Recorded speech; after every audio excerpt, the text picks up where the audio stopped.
Ce qui m'importe, c'est qu'au sein de l'école, on n'oublie jamais les terrains.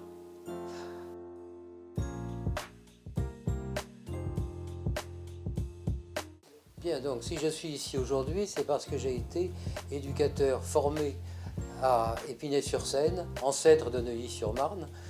On avait à l'époque 3 stages à faire, mon dernier stage à faire, je l'ai fait comme éducateur. Et on m'a proposé, lors de ce dernier stage, d'ouvrir un atelier. J'ai donc ouvert un atelier et j'ai proposé des séances de 1 heure et je recevais en moyenne 3-4 personnes à la fois.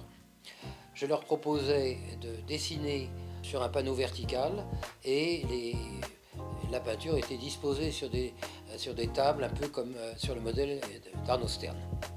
À partir de là, j'ai été interpellé dès le premier jour par un garçon qui m'a dit que le format que je lui proposais, qui était grosso modo 35-50 cm, ne lui convenait pas et qu'il voulait une feuille plus grande. Donc j'ai découpé dans un grand rouleau de papier une feuille d'1,20 m de hauteur sur 80 de large à peu près. Quelle n'a pas été ma surprise, voire mon angoisse, c'est que pendant 1 heure, ce garçon a peint un petit dessin blanc sur blanc de 2 cm de côté au milieu de sa page. Donc à la fin de la séance, je me suis dit que les peintures libres, telles que je pouvais les imaginer, de gentil, etc., c'était pas de ça dont il s'agissait. À partir de là, j'ai fait ma propre démarche intérieure. J'ai abandonné progressivement toutes mes défenses. Au début, j'aurais dit que c'est de la peinture. La peinture, jusqu'au moment où certains m'ont dit « mais est-ce que je peux dessiner ?» Ben, pourquoi dirais-je non, puisque c'était libre. De dessin, on passait au feutre, le feutre, on fait des choses différemment, etc. Vertical, est-ce qu'on pouvait aussi dessiner sur une table? Alors là, j'ai découvert que dessiner face à un mur, c'est un peu, on a son espace à soi et on n'est pas dérangé par les autres. Lorsqu'on dessine sur une feuille sur une table et qu'on est plus ou moins au milieu, on doit tenir compte du groupe. Donc j'ai dû réfléchir sur l'individu dans le groupe. Et ça, je dirais, ça a été toute une évolution pour moi aussi d'accepter quelque chose que je n'avais pas du tout prévu au début. Ce qui était le plus important, c'était ce qui s'était passé pendant qu'il dessinait.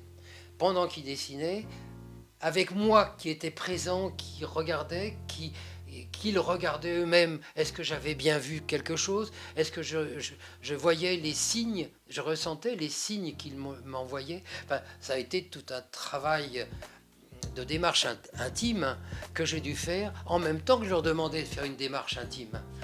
Donc ça a été pour moi une démarche extrêmement importante je dirais, de les accompagner dans une démarche qui, je me suis aperçu, était parfois extrêmement douloureuse. Est-ce que je peux témoigner en étant trésorier de la Fondation depuis maintenant 7 ans? J'ai été président pendant 18 ans. C'est que ce qui m'a autorisé à venir, c'était l'intérêt profond que j'avais de la formation. Et m'introduire à l'intérieur, je dirais, de l'établissement de formation, c'était pour moi veiller à ce que la moitié de cette formation qui se passe en établissement ou en service soit véritablement intégrée au processus de formation. Donc j'y ai commencé comme responsable des terrains de stage présent au niveau de Neuilly. J'ai continué en tant que secrétaire général du CREAI, mobilisé en tant qu'administrateur auprès de Neuilly. Et puis ensuite, au niveau de Montrouge depuis 1998, ce qui m'importait d'arriver, je l'avais dit à l'époque à Guy Raffi, ce qui m'importe, c'est qu'au sein de l'école, on n'oublie jamais les terrains.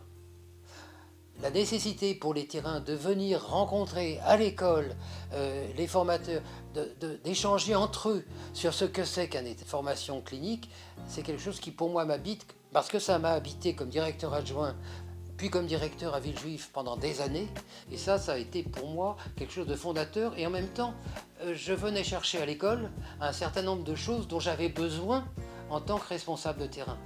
Et cet aller et retour me paraissait... Si je voulais apporter quelque chose à mon équipe, il fallait que j'aille le chercher ailleurs.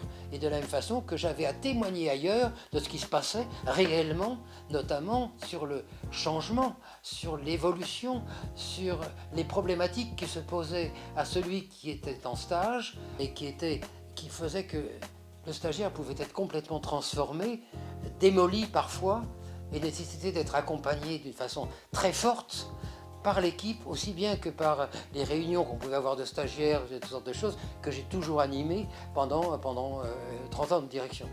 Et ça, c'est quelque chose qui me porte aujourd'hui encore et qui fait que je reste vigilant sur tout, et intéressé par tout ce qui se dit par les formateurs sur cet autre temps de la formation qui se passe sur les terrains.